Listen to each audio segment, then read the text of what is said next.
नमस्ते दोस्त। सीसीपी में working capital cycle, working capital assessment हम लोग देख रहे हैं। वर्किंग कैपिटल असेसमेंट हम लोगों ने कर भी लिया था, थ्योरेटिकल, बट प्रैक्टिकल बाकी है। उसी का एनेक्सर 9.1, ये 9.1 working capital operating cycle. Operating cycle क्या होता है? What is operating cycle? Started from cash, raw material, semi finish goods, sale, receivable, sale, और उसके बाद conversion to cash is called that the process the time required for complete this cycle, to complete this cycle is called operating cycle. ठीक है, normally we are considering as per the policy guidelines 3 month is the operating cycle may be considered for the manufacturing units. However, in certain cases it may be 6 months to 9 months. ठीक है, what is the operating cycles? See some examples. देखिए क्या है, in this business world everything can not be plan to happen with the more time delay, that is purchase of raw material on first day and start of production also on 0 day. There are some type of purchase और raw material and production and sales and realisation. यही होता है ना, आज आपने raw material purchase किया, transportation होगा, factory में आएगी, फैक्ट्री से आप उसका जो है प्रोडक्शन शुरू करेंगे, प्रोडक्शन के बाद उसका सेल होगा, सेल के बाद सेल्स का रियलाइजेशन होगा, उसको कैश में कन्वर्जन होगा। ठीक है, इन सब के बीच में टाइम लगता है। ठीक है, तो यही कहता है there for fund are required for purchase say few days ahead of time, then there is a waiting period while material received and then production begins. तो इसलिए क्या होता है कि हर जगह स्टॉक मेंटेन किया जाता है।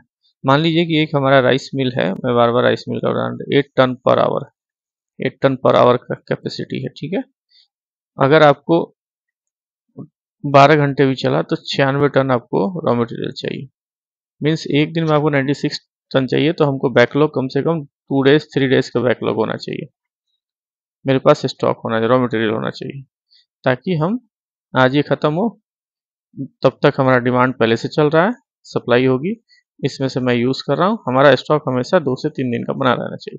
तो उसी के लिए क्या होता है, कैपिटल की रिक्वायरमेंट होती है।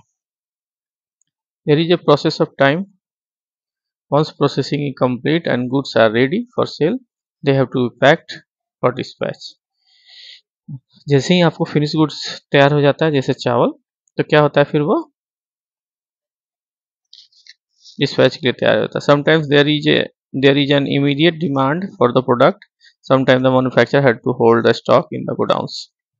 ठीक है, आपने कोरोना के समय देखा था, जितने मैन्युफैक्चरर थे उनके वेयर हाउसेज में जो है उनके फिनिश गुड्स, वेयर हाउस में फिनिश गुड्स जो है स्टॉक किया हुआ था। ठीक है, all the stock will go down and wait for the market to pick up.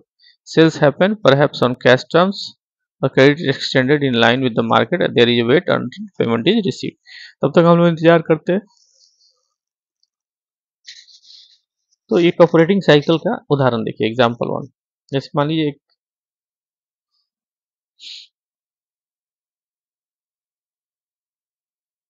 For example a unit is engaged in manufacturing of some chemical, chemical के लिए काम करता है, मैन्युफैक्चरिंग करता है। In order to produce the chemical it must procure raw material, raw material तो चाहिए किसी भी काम करने के लिए, it should take raw material through the different process till the product is made.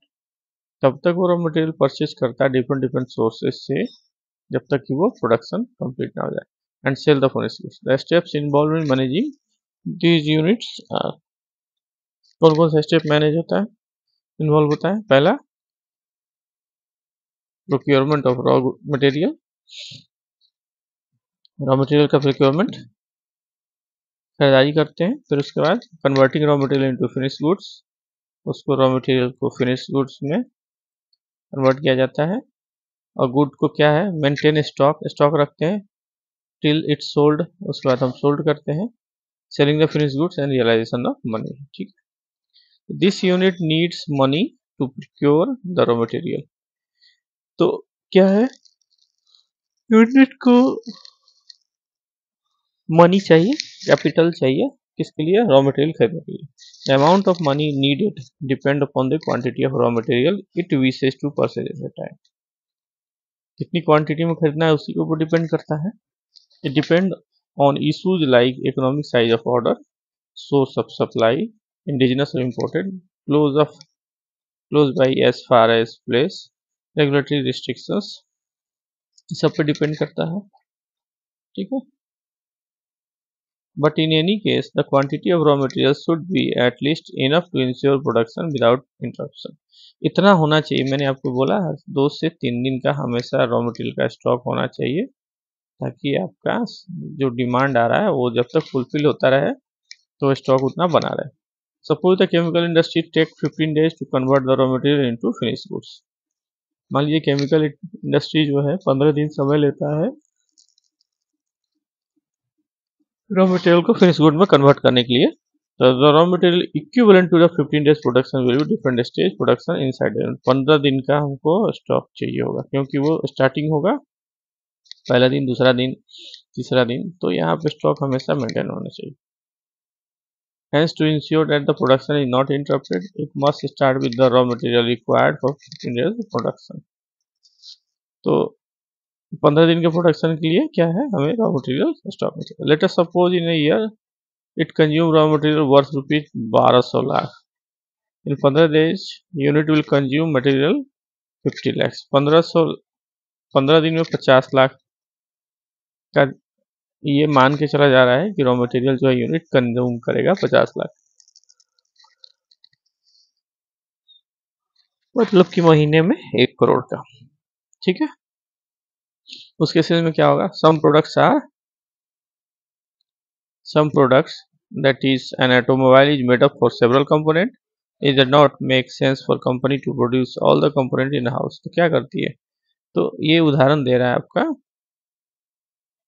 this will require the company to make metallic parts, some plastic parts, some glass parts, some rubber parts. This does not lead to distraction, so an automobile manufacturing will outsource the production of many components including perhaps some metallic component. क्या करता है, बहुत सारा बड़ी बड़ी कंपनियां जो हैं बहुत सारी चीज़ों को आउटसोर्स कर देती है, खुद नहीं लगाती, वो छोटे छोटे सप्लायर से कॉन्ट्रैक्ट कर देती है।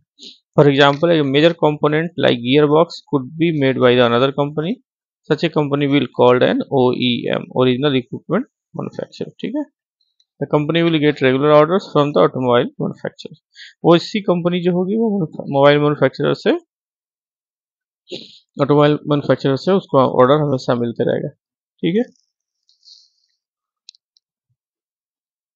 अब जैसे एक बाटा का था, मैं किसी ब्रांच में था दिल्ली में, तो वहाँ पे बाटा के अकाउंट था, बाटा के मैन्युफैक्चरर का अकाउंट था, कपड़े वाले जूते का, ठीक है। कपड़े वाले जूते होते हैं, बाटा का अपना जो है चमड़ा वाला जूता जो है, चमड़े वाला जूता या शूज जो है उसका फैक्ट्री है, बट कपड़े वाले के लिए क्या किया इन्होंने, इससे टाई अप कर रखा। जब डिमांड उनका आता था, हमेशा डिमांड आते रहता था, ये सप्लाई जाता था, बहुत बड़ी पार्टी थी। It will get the technical know-how and perhaps tools and dies required for the manufacture of the gearbox and sometimes even raw material in order that quality concern are met, ठीक है। Hence the unit needs 50 lakh to keep the running for 15 days. After 15 days the unit will need further raw material to support the production. 15 दिन का raw material उसको चाहिए 50 लाख में, 15 दिन के बाद फिर दोबारा रॉ मटेरियल चाहिए, तो क्या ये वो अरेंज कर सकता है, whether it will have to arrange for the additional money for purpose of further raw material will depend upon, किसके ऊपर डिपेंड करेगा, what happened to the produced goods, जो गुड प्रोड्यूस हुआ उसका क्या हुआ, it sold immediately on production और unit has wait to sell the purchase goods, ठीक है। How the product of unit sold, it is old, sold on credit और cash. दो चीजें हैं, आपने जो प्रोडक्शन किया वो इमीडिएटली बिक गया या आपने वेटिंग पीरियड है, दूसरा आपने जो सेल किया वो क्रेडिट पे सेल किया, कैश पे सेल किया, ठीक है। मान लीजिए ठीक है, फ्यू सिनेरियो इमर्ज हो सकता है। The good produce may not be sold immediately and the unit may have hold the inventory of finish goods, रखना पड़ता होगा। If you want to continue with the production it must arrange for money to purchase the raw material. लेकिन company का factory का production बढ़ाना है तो आपको क्या है, रॉ मटेरियल चाहिए, रॉ मटेरियल के लिए फिर मनी चाहिए। The raw material it may be able to sell the chemical but on credit, तो क्या करेगा वो, क्रेडिट पर सेल करेगा। Here again though the inventory finished goods need to be maintained, the unit will have to arrange for the money to buy raw material. All these variation in situation will lead to different periods time और turnover of money. ठीक है, ये जितना क्या है सारा जो है ये पीरियड ऑफ टाइम क्या है, टर्नओवर ऑफ मनी के ऊपर डिपेंड करता है। This period of time from the time the money is first use to acquire raw materials till gets converted back into cost. तो क्या होता है, this period of time from time of the money is first used to acquire raw material till it gets converted into cash, going through the stages of raw materials, same finished goods and receivables, that is called operating cycle। हमने इसी को operating cycle बोला। ठीक है, in the given example assume that जब मान लीजिए goods are sold immediately upon production, तुरंत बिक गया, तो the sales take place in cash। in this case sale proceeds become available for the purchase of raw material and same day when it is produce. क्या होगा, तुरंत आपको raw material जब आपको फिनिश गुड बिक गया तो कैश मिल गया, तो क्या आपके पास कैश अवेलेबल हो गया रॉ मटेरियल परचेज करने के लिए। The unit can purchase and raw material and continue the production, has the requirement of money is restricted to 15 days production, we may show the money needs as under. Money का needs कब होगा, the block indicate the form of money, arrow indicate the direction of money. ठीक है, इसमें दिखा रहा figures, यहाँ ये देखो, मान लीजिए total time of completing process of converting money into various forms described above and finally into money is called working capital cycle, जो कि वर्किंग कैपिटल साइकिल बोलते हैं या ऑपरेटिंग साइकिल बोलते हैं। In our case it is 0 plus 15 plus 0 days, मतलब 15 दिन में कन्वर्ट हो जाएगा। ऑपरेटिंग साइकिल का दूसरा एग्जाम्पल देखिए, जैसे मान लीजिए एक कोई क्या है, latest now construct an operating cycle of a unit where a unit has to make payment of raw material 15 days in advance, 15 दिन एडवांस में देना है उसको raw material, maintain 15 days stock plus इसका 15 दिन का स्टॉक हो गया, production spend 10 days in converting raw material into cash finish goods, 10 दिन और लगा। ठीक है, carry finish goods for 20 days after production, 20 दिन और उसने रखा। Sell goods on credit receive recover 45 days. देखिए क्या है यहाँ पे जो है दो चीज हो गया, हमने कहा कि 15 दिन का पेमेंट आपने एडवांस में दे दिया, 15 दिन का माल इसके बीच भी तो आ गया, फिर 15 दिन का आपका जो है प्रोडक्शन चालू हो गया, रॉ मटेरियल अनइंटरप्टेड हो गया, तो टोटल 15 दिन 15 दिन 15 दिन।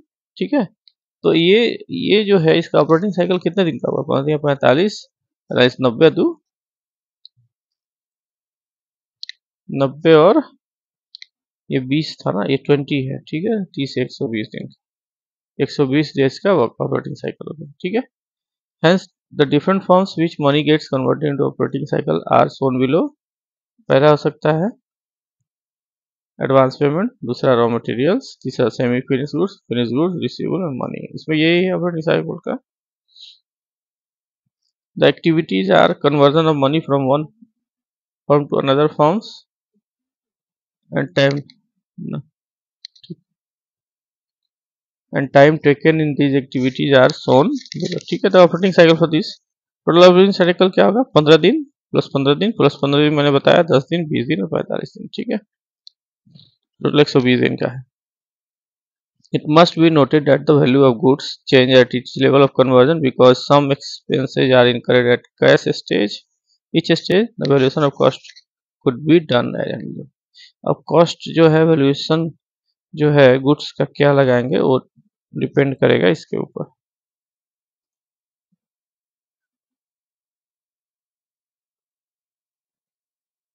तो valuation could be cost could be done as an. कैसे होगा वैल्यूएशन? एडवांस पेमेंट आपने दिया, cost of raw material at seller godown. Raw material जब आपने लिया, landed cost of raw material क्या हो जाएगा? Cost plus freight from the seller to purchaser godown. ठीक है। Same finish goods, cost of raw material plus freight लगाया, production expenses that is cost of production. ठीक है। Production expenses will include power, fuel, labour, wages, depreciations, interest on working capital, rent on factory premises, ये सब उसमें आ जाते हैं ना cost of production में। सेम फिनिश गुड्स बना, उसके बाद आपका फिनिश गुड्स हो गया।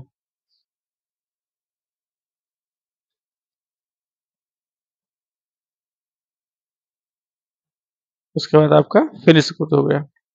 फिनिश गुड्स में क्या था? Cost of semi finish goods minus closing stock of finish goods, या semi finish goods plus opening stock of semi finish goods that is cost of sales. Cost of sales किसे बोलते हैं? ठीक है, cost of semi finish goods minus closing stocks, या semi finish goods उसमें operating stocks, opening stocks of finish और semi finish goods जब आप ऐड कर देंगे तो वो कॉस्ट ऑफ सेल्स हो जाएगा। रिसीवेबल्स होगा उसके बाद, cost of finish goods plus selling administrative expenses plus interest on term loans plus profit equal to sales, profit that is sales. ठीक है। तो ये हमारा कैलकुलेशन का तरीका हो गया कॉस्ट निकालने का। अब जैसे यहाँ पे देखिए, कॉस्ट ऑफ रॉ मटेरियल है 1200 लाख, इनवर्ड इसमें हो गया, इनवर्ड फ्रेट का जो चार्जेस है 100 रुपये, तो लैंडेड कॉस्ट क्या हो गया ऑफ रॉ मटेरियल का? आप सिर्फ 1200 रुपये तो नहीं ऐड कर सकते, आपका लैंडेड कॉस्ट हो गया 1300 रुपया, मतलब आपकी फैक्ट्री तक जो पहुंचा। अब उसमें आपने प्रोसेसिंग प्रोडक्शन 200 रुपये लगाया, तो टोटल कॉस्ट ऑफ प्रोडक्शन आपका कितना हो गया? 1300 प्लस 200 1500 रुपये। एड ओपनिंग स्टॉक्स और फिनिश गुड्स, ओपनिंग स्टॉक्स था पहले से फिनिश गुड्स का, लेस फिनिश करना है आपको semi finish goods 40, cost of sales हो गया आपका 1560, 1600 माइनस 40। ठीक है। सेल्स आपका 1800 का आ गया, 1800 का सेल्स हो गया। With above information we may work out the money needed in managing one cycle of production. एक साइकिल प्रोडक्शन के लिए जो मनी चाहिए तो इससे पता चलता है। अब इसमें कहता है with the above information we may work out the money needed to managing one cycle. अब हमको कितना पैसा चाहिए वो हम इससे निकाल सकते हैं। जैसे मान लीजिए कि advance payment for raw material 15 दिन का था, 15 दिन मतलब हाफ मंथ इंटू 1200 लाख। ठीक है। तो क्या हो जाएगा? देखिए 1200 लाख हो गया पूरे साल का, एक महीने का 100 लाख हो गया, तो आधे महीने का कितना हो जाएगा? 50 लाख। ठीक है। रॉ मटेरियल आपको 15 दिन रहता है, तो half month into 1300 lakh divided by 1200, 12 month. ठीक है। 54 लाख का हो जाएगा। रॉ मटेरियल जो है, रॉ मटेरियल आपका पहले से भी तो रहेगा, इसमें ऐड हो जाएगा ना। सेमी फिनिश गुड जो है आपका 10 दिन रहा, ये 15 30 दिन हो गया, इसलिए यहाँ 1300 लाख हो गया, क्योंकि 1200 लाख था प्लस 100 लाख और ऐड हो जाएगा। 1300 लाख डिवाइडेड बाई 12, आप मंथ का कॉस्ट कितना आया था यहाँ? 50 लाख। ठीक है।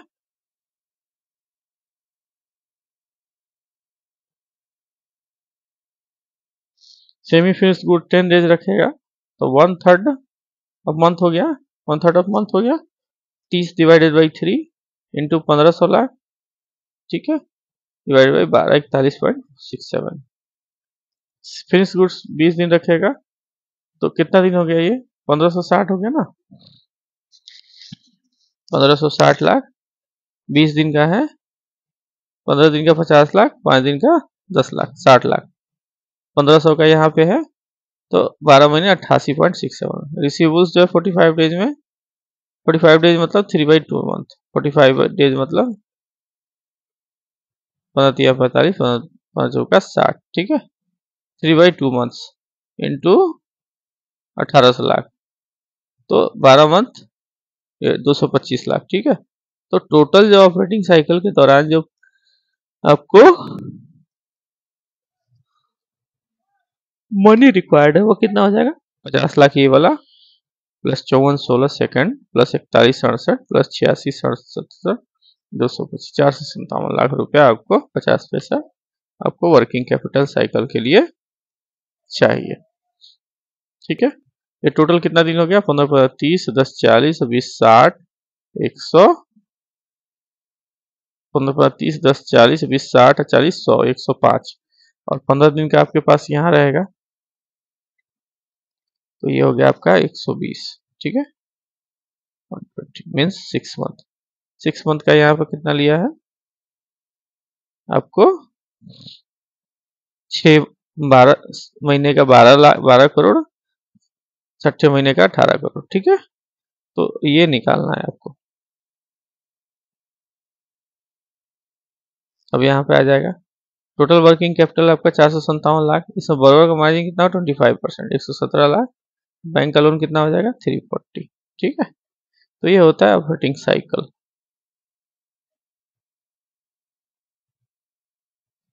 नेक्स्ट जो है हमारा assessment of working capital requirement of manufacture, ये मोस्ट इंपॉर्टेंट है। वर्किंग कैपिटल रिक्वायरमेंट क्या है बोरोवर का, उसका असेसमेंट। ठीक है, अभी इसमें डेटा का एक सीएमए डेटा अप्रेजल फॉर्म दिया हुआ है, मैं आपको एक अटैच कर दूंगा। मैं पिछली वीडियो में अटैच नहीं कर पाया था, मैं अटैच कर दूंगा। फॉर्म 1 देखिए, फॉर्म 1 से लेके जो है ना, फॉर्म 1 से लेके फॉर्म 8 तक होता है, जो बताया गया था आपको।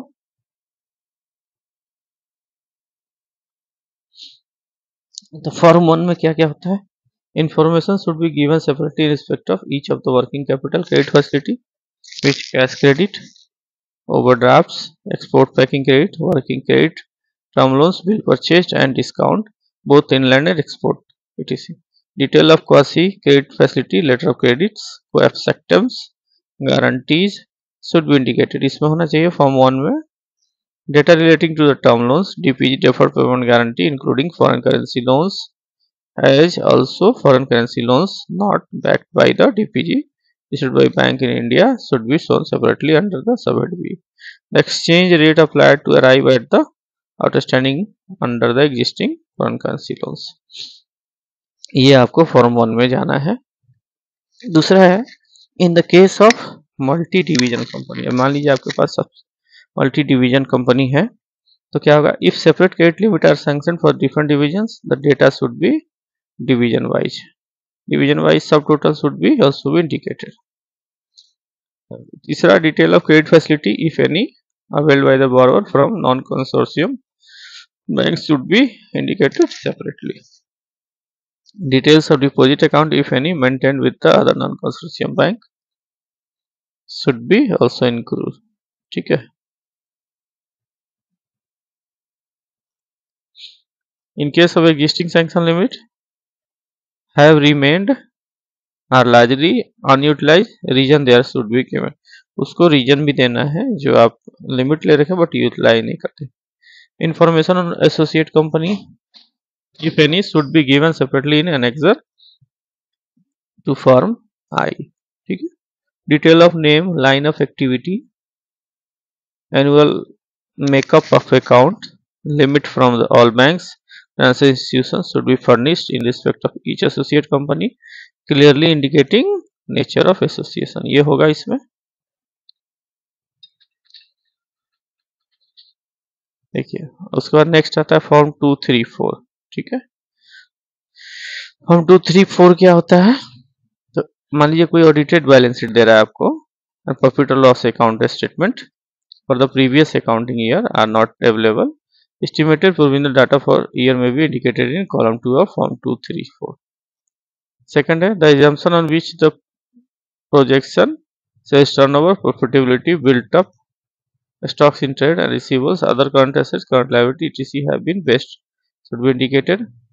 In the case of multi-division company, division-wise data should be indicated separately in each division. अगर multi-division company है तो उसको separately इसमें मेंशन करना है। Form 2-4 in each case, in such cases form 3 analysis of balance sheet should be encompasses data for company as a whole. ठीक है, इसमें डालना है आपको whenever the possible separate data for division may also be indicated. अगर जो possible हो तो फॉर्म 3 में जो भी आपका सब्सिडरी है ग्रुप है उसका आपको डिटेल्स डालना है।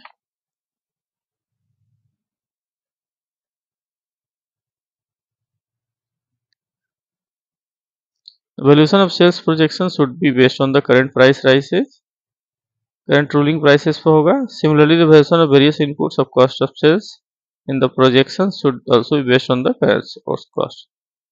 It should be ensured that the price escalation are not built into the projection. Projection में बढ़ना नहीं चाहिए. Where the projection relating to the production so wide variation of comparison with the trends, information in regard to the physical quantity of goods produced to be produced, their unit price, etc. should also be furnished as per the former test. Where the number of items manufactured large, the information may be classified under 3 or 4 broad category. 3 या 4 category में upload करना है. देखिए, spare should be classified as non current assets.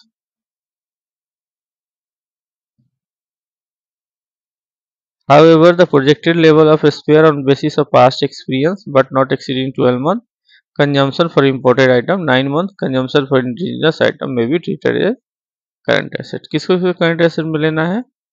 Projected level spares on the basis of past experience but not exceeding 12 month consumption for imported item के लिए 12 month का और indigenous के लिए 9 month का जो current assets के लिए लेना है. तो for purpose of assessment of working capital. The projected level of current assets other than inventory and receivables and that of current liabilities should also compare with the past trend and prevailing market conditions. इसके हिसाब से compare करना है. In the case are significant abnormal variation, अगर कोई abnormal variation आपको seen होता है, position should be explained in this respect of each item of variations.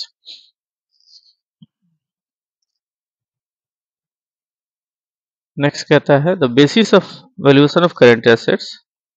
The basis of valuation of current assets should be accordance with the adopted statutory balance sheet. ठीक है, statutory balance sheet के हिसाब से होना चाहिए. The estimate of current liabilities and recording of income and expenses should be on the same basis as adopted for the statutory financial statement. ठीक है. The classification of current assets and current liabilities should be done as per the usually accepted approach of bank and not as per the definition of Companies Act. Company act के हिसाब से नहीं होगा, जो आप हम कर रहे हैं वही होगा. Administration list is assessed. एक लिस्ट भी है वो हम ये दिखाएंगे. Guidelines indicating the disregard by Reserve Bank of India should also be kept in view. In the case of a specific provision have not been made for known liabilities such as dividend payable, tax payable, etc. Estimate therefore should be made on for eventual payment during the year and amounts though not provided should be shown in current liability. ये सब जो amount आप नहीं दे पा रहे हैं current liability में show होगा. ठीक है फ्रेंड्स, इसको आप देखिए, मैं एक फॉर्मेट दिखाता हूँ. इसी में जो फॉर्मेट है वही, इसको धीरे धीरे करके पढ़िएगा फ्रेंड्स. देखिए, फॉर्म 1 स्टेटमेंट है वर्किंग कैपिटल रिक्वायरमेंट के लिए. इसमें क्या है? Particular existing propose limit from banking system, limits from all bank and financial institution on date of birth. ये आपको लिखना है. नेम ऑफ बैंक क्या है, नेचर ऑफ फैसिलिटी क्या है, ये पार्ट 1 है. एक्सटेंट विच लिमिट वर यूटिलाइज कितना है. मान लीजिए कोई आदमी 10 लाख का लोन लिया और पिछले साल यूज ही नहीं किया भैया, तो उसको कोई फायदा नहीं है. बैलेंस आउटस्टैंडिंग क्या है, मिनिमम लिमिट नाउ रिक्वेस्टेड, अब कितना लिमिट उसको चाहिए. ये हो गया आपका फॉर्म 1. ठीक है, ये आपको मेंशन करना इतना बड़ा है. Term loan DPG excluding working capital term. ठीक है. एनेक्सर्स जो फॉर्म 1 है, companies firms concerned in which director, partner, proprietor and their family members of the borrower company is associated with the other units of director, partner, proprietor has been furnished guarantee. The guarantee उसको देना है. Name of the associate, line of activity, annual makeup the account, DL balance sheet, limit from all banks and 5 financial institution, name of the bank, financial institutions, working capital fund based, term loan fund based, DPG and other. ये आपको देखिए. अब दूसरा जो statement आता है वो क्या आता है आपका, फॉर्म 2 ऑपरेटिंग स्टेटमेंट। ठीक है, इसमें आपका क्या आता है, ऑपरेटिंग स्टेटमेंट में प्रॉफिट एंड लॉस। ठीक है, यही फॉर्मेट में हम लोग को भी मिलता है। ग्रॉस इनकम क्या है, लास्ट 2 ईयर्स का, current year estimated and following year projections, 2 साल का हम लोग लेते हैं। ग्रॉस इनकम, सेल्स में डोमेस्टिक क्या था, एक्सपोर्ट सेल्स क्या था। ठीक है, उसमें से एक्साइज ड्यूटी घटाना है, नेट सेल्स मिल जाएगा। परसेंटेज चेंज कितना हुआ ये आप एक्सेल फॉर्मूला लगाइए। कॉस्ट ऑफ सेल में क्या क्या आता है, raw materials including stores and other item used for product process of manufacture. Imported होगा, इंडिजिनस होगा, other spare imported indigenous, power and fuel, direct labour, other manufacturing expenses, depreciation, ये सबको जोड़ दीजिए। ठीक है, उसके बाद ऐड ओपनिंग स्टॉक, सब total cost of goods available for manufacture, deduct closing stock, cost of production आ जाएगा। एड ओपनिंग स्टॉक है एफजी, ठीक है, क्लोजिंग स्टॉक है एफजी टोटल। उसके बाद selling and general administrative expenses भी यहाँ आएगा, तो ये आ जाएगा। उसके बाद टोटल करेंगे तो ऑपरेटिंग कॉस्ट बिफोर इंटरेस्ट। ठीक है, उसके बाद क्या करेंगे, 3 में से 7 को घटा देंगे। 3 कौन सा है, 3 है नेट सेल्स। नेट सेल्स में से 7 को आप घटा देंगे, operating before profit before tax आ जाएगा, इंटरेस्ट सॉरी, इंटरेस्ट देना है। फिर उसके बाद तो आफ्टर इंटरेस्ट आ जाएगा। अब उसके बाद कोई अगर आपको नॉन ऑपरेटिंग इनकम ऐड करना है तो उसमें आप जोड़ दीजिए, कोई एक्सपेंसेस नॉन ऑपरेटिंग घटा दीजिए, तो आपका टोटल ये आ जाएगा। तो नेट अदर ऑपरेटिंग इनकम ये भी रहेगा। तो प्रॉफिट बिफोर टैक्सेस कितना आएगा, ये सब जोड़ने के बाद फिर प्रोविजन फॉर टैक्सेस, उसके बाद नेट प्रॉफिट या लॉस जो होगा सो, उसके बाद इक्विटी डिविडेंड पेड जो करना है वो आप दे सकते हैं। इसको पेड करने के बाद रिटेन प्रॉफिट क्या रह गया, retained profit divided by net profit percentage क्या है। तो ये फॉर्म 3 है। फॉर्म 4 जो है आपका बैलेंस शीट से रिलेटेड है। इसी फॉर्मेट में आपको बैलेंस शीट भी आती है। शॉर्ट टर्म बैंक बोरोइंग पहला में रहेगा। शॉर्ट टर्म बैंक बोरोइंग में आपका बैंक का ही रहेगा, अप्लीकेंट बैंक या अदर बैंक या दूसरे बैंक का भी हो सकता है। Short term bank borrowing from others. Syndicators क्या है, ट्रेड मंथ में purchase, advance payment from customer कितना है, provision of taxes, demand payable, other statutory liability, deposit debentures, instalment under term loan, DPG, other current liability and provision due to 1 year. तो total current liability हो जाएगा। Term liability में क्या क्या आएगा, debenture आ जाएगा, प्रेफरेंशियल शेयर आ जाएगा, term loans आ जाएगा, डेफर्ड पेमेंट आ जाएगा, टर्म डिपॉजिट आ जाएगा। ठीक है, जो 1 साल के बाद मैच्योर होने वाला, जो 1 साल के अंदर मैच्योर होने वाला अगर एफडी होगा तो वो करंट लायबिलिटी में आ जाएगा। Other term liability such as deferred tax liability, तो टोटल टर्म लायबिलिटी यहाँ जोड़ लेना है, ये फॉर्मेट है। उसका टोटल आउटसाइड लायबिलिटी कितना है, उसका share capital, general reserve, reservation reserve, other reserve, DRR. तो उसका सरप्लस या डेफिसिट जो प्रॉफिट का होगा, तो ये टोटल नेटवर्थ आ जाएगा आपका। टोटल लायबिलिटी आपकी कितनी होगी, 18 + 24। अब एसेट्स कितना है, करंट एसेट्स में gas balance, investment, government and ना फिक्स डिपॉजिट विद बैंक, ये सब आप देखिए फ्रेंड्स।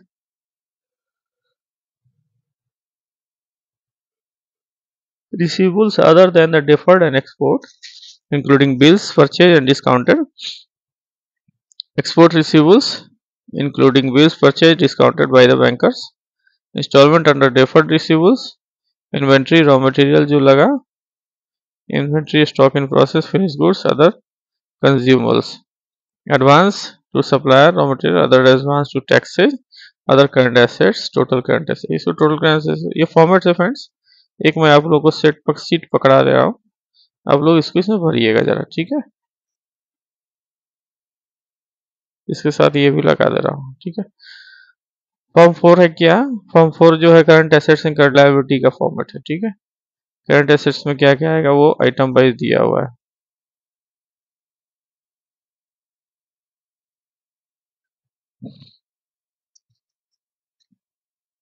फॉर्म 5 क्या है, computation of working capital as per MPBF, ठीक है। Last year, current year projection, following year और peak requirement. Total current assets वहां से निकालना है। इसको आप एक बार देख लीजिए फ्रेंड्स, इससे देखने के बाद आपका जो है ना आधा ये खत्म हो जाएगा। मैं इस फॉर्मेट को भी लोड कर दे रहा हूँ आपके में, ठीक है।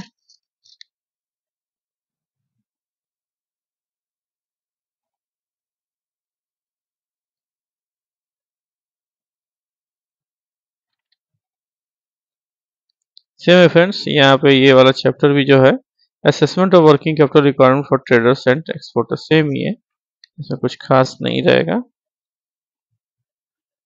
मैन्युफैक्चरर आपने देख लिया, ट्रेडर एंड इसके लिए क्या होगा, इसका भी फॉर्म देख लीजिए आप, सेम ही है, इंस्ट्रक्शन सेम ही रहेगा। हम 3-4 ठीक है। ये फॉर्मेट 1 हो गया वर्किंग कैपिटल लिमिट्स का एग्जिस्टिंग। फॉर्म 1 में गारंटी का डिटेल, और ये ऑपरेटिंग स्टेटमेंट आपका फॉर्म 2 हो गया।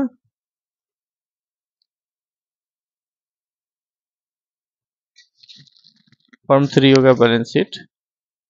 ट्रेडर के केस में भी सेम है।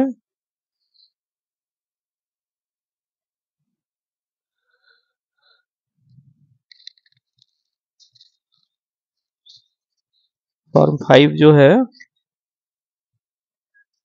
असेसमेंट यहाँ पे आ गया। फॉर्म 4 जो है करंट एसेट्स करंट लायबिलिटी क्या है वो मेंशन होगा, सेम ही चीज है आपका।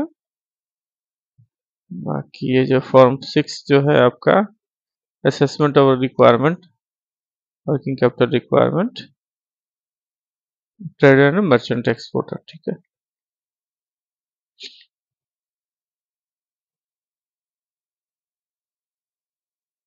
चलिए फ्रेंड्स, वो 9 नंबर खत्म हो गया, इसके बाद फंड बेस्ड क्रेडिट देखेंगे, ठीक है। अब मैं एक फॉर्मेट और एक आपको एग्जांपल लोड कर रहा हूँ, आप खुद से बनाइए। फिर इसके बाद हमें आप ये करिएगा, मैसेज करिएगा या इनबॉक्स में डालिएगा, कमेंट करिएगा, मैं आपको इसका आंसर बना के दूंगा, ठीक है। ओके फ्रेंड्स, फिर से एक बार रिक्वेस्ट वही है, दिसंबर तक का टारगेट है हमारा 1 लाख 1 लाख हमारे जो बैंकर साथी हैं, बैंकर साथी या अन्य भी कोई, या अन्य भी जो ये कोर्स करना चाह रहे हैं वो सब चैनल को सब्सक्राइब करें, और जो हमारा लेसन है उसको एक बार देखें जरूर, ठीक है फ्रेंड्स। इसको लाइक जरूर करिए, शेयर करिए और सब्सक्राइब करिए, ठीक है। थैंक यू फ्रेंड्स, मैं अटैच कर दे रहा हूँ इसमें।